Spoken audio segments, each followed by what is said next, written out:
Acabamos há pouco, senhor presidente, de realizar mais uma audiência pública da Comissão Parlamentar de Inquérito que trata da questão da espionagem. Aqui o Brasil tem sido alvo, e não só o Brasil. Notícias muito recentes dão conta das ações da NSA também em países europeus, como o caso da França. Instalamos aqui no Senado Federal uma comissão parlamentar de inquérito cujo objetivo central não é convocar o Obama, tampouco investigar as ações desenvolvidas pelos americanos, mas o objetivo principal dessa comissão parlamentar de inquérito é procurar fazer um diagnóstico da capacidade de defesa do Brasil em relação à segurança da informação e, diante desse diagnóstico, apresentarmos sugestões do ponto de vista de programas, ações que devam ser desenvolvidas pelo Poder Central, pelo Governo Federal, assim como apresentar projetos que mudem a legislação brasileira. E com esse objetivo, e aqui está o nosso relator, senador Ricardo Ferraz, que acaba de deixar a tribuna abordando também um assunto muito importante para o seu estado do Espírito Santo, mas com esse objetivo de fazermos o diagnóstico da situação brasileira, a gente tem feito o convite, temos realizado inúmeras audiências para ouvir representantes de órgãos governamentais, estudiosos, empresários brasileiros deste segmento, senhor presidente. Então, nós já realizamos mais de 3 audiências com esse caráter. E o que me deixa feliz, senhor presidente, é que os diferentes atores que estão vindo para falar à CPI têm falado, todos eles, uma mesma linguagem. Primeiro, a respeito da vulnerabilidade do país enquanto Estado, extremamente vulnerável. Segundo, pouco investimento de recursos no setor. Terceiro, apresenta um conjunto de propostas que, repito, têm sido muito coincidentes do que o Brasil deveria fazer para se preparar melhor, a fim de que promova uma defesa e uma segurança maior, tanto ao Estado brasileiro, ao governo, a empresas, não só estatais, mas públicas também, e à cidadania, aos cidadãos brasileiros. E muitas das medidas, senhor presidente, que nós estamos debatendo e discutindo no âmbito da Comissão Parlamentar de Inquérito são medidas, de acordo com os noticiários, que também a União Europeia, particularmente o Parlamento Europeu, está adotando.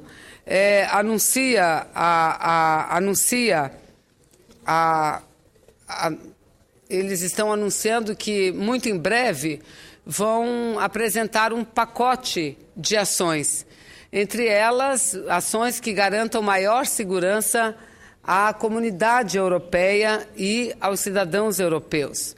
Um conjunto de medidas que também são muito semelhantes e parecidas com aquelas que nós estamos debatendo aqui. Agora, algo que só salta aos olhos, senhor presidente, diz respeito ao fato de que a internet está sob a governança de um único país, os americanos. O Poder Judiciário brasileiro ainda não conseguiu promover qualquer ação aqui em território brasileiro contra essas empresas, que, de acordo com elas, o seu fórum para pendências judiciais é os Estados Unidos e não o Brasil. A União Europeia já há algum tempo vem se rebelando contra isso e tem conseguido, senhor presidente, tem conseguido sim levar empresas de internet, inclusive americanas, aos tribunais europeus. Isso é muito importante. Uma questão que nós precisamos, o governo brasileiro precisa adotar com uma certa urgência, diz respeito à homologação de hardwares, de softwares, para que possamos ter uma segurança maior no que diz respeito ao trânsito das informações. E por que ter homologação? por que ter auditagem, por que ter averiguações, enfim, sejam no hardware ou no softwares, para poder saber e garantir uma segurança mínima que seja a transmissão ou recebimento de informações. Isso já deveria estar acontecendo, principalmente no que diz respeito a máquinas e a programas utilizados pelo poder público. Enfim, um conjunto de elementos, de propostas que eu não tenho dúvida nenhuma ajudará muito o Brasil não só a enfrentar o problema da espionagem, a se defender em relação à espionagem, mas também praticar a contra-espionagem, senhor presidente, praticar a contra-espionagem. Existem várias experiências exitosas desenvolvidas por outras nações que o Brasil poderia adotar.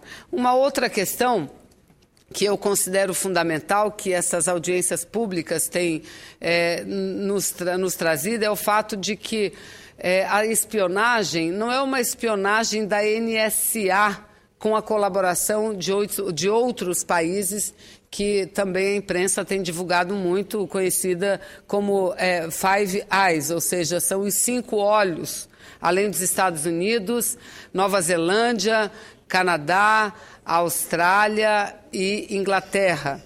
O que existe entre esses 5 países é uma ação única. Não é que um país colabore com o outro, não. É uma ação única desenvolvida por outros países.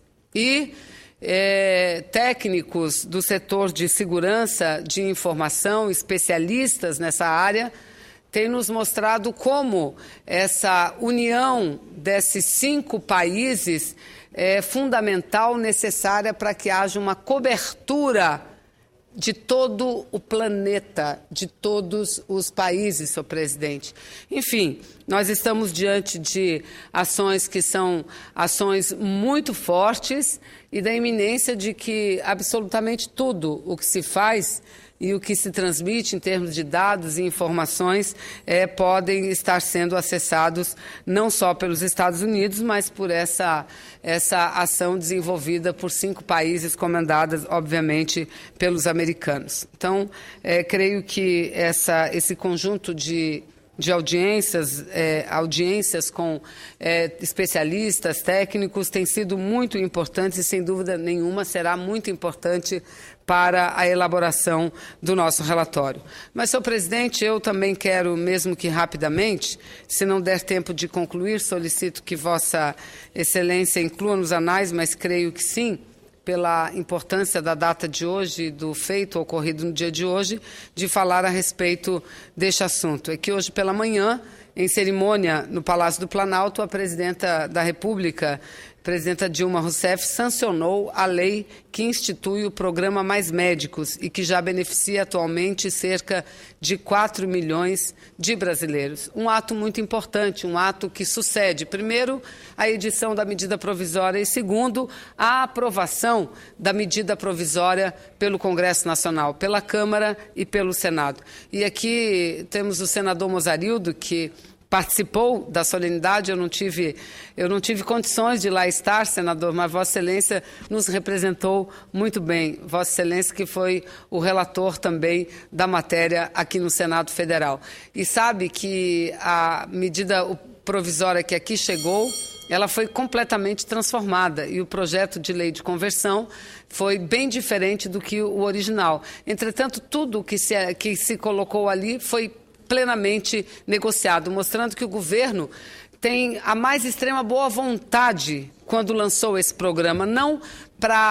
O objetivo não é fazer com que um paliativo virasse programa permanente de governo, pelo contrário, utilizarmos esse programa para que a gente possa avançar numa política mais permanente e eficiente, não só na formação de profissionais, mas também na alocação desses profissionais nas regiões de difícil acesso, mais distantes desse país. E não só as de difícil acesso, porque já está comprovado que também as periferias das grandes cidades carecem de profissionais da medicina, de médicos, da presença desses profissionais. Então, uma lei que foi caminho para as conclusões. A lei que foi sancionada hoje pela presidente foi uma lei construída por muitas mãos, senador Jorge Viano, o que mostra o caráter de abertura, o caráter democrático desse governo. Não podemos dizer que o que foi sancionado hoje seja a medida provisória que veio, não. O que foi sancionado hoje foi aquilo que o Congresso brasileiro acordou com o Poder Executivo. Tanto que o programa de 3 anos, após 3 anos já tem que ter, os médicos têm que fazer o revalida ou outro ato para poder revalidar os seus diplomas, que não é o revalida o único caminho para reconhecimento do diploma, mas depois de 3 anos tem que ter um diploma reconhecido para atuar no Brasil. Garante também a evolução para equipar as unidades de saúde em todo o território nacional, assim como avança para a criação da carreira do profissional da área de saúde. Isso é muito importante. Então, essas contribuições que o Congresso Nacional, os senadores, deputados deram, é muito importante. Ou seja, senhor presidente, creio que eu tenho aqui a tabela do meu estado do Amazonas. Já são mais de quase 100 profissionais. Olha como é difícil, com tudo isso, até o momento, em torno de 100 profissionais apenas estão indo para trabalhar no interior ou do Amazonas ou na periferia da capital. Não é fácil, senhor presidente, não é fácil, mas o governo brasileiro enfrenta e, na minha opinião, da melhor forma essa questão para avançar numa assistência melhor à saúde do povo brasileiro. Muito obrigada.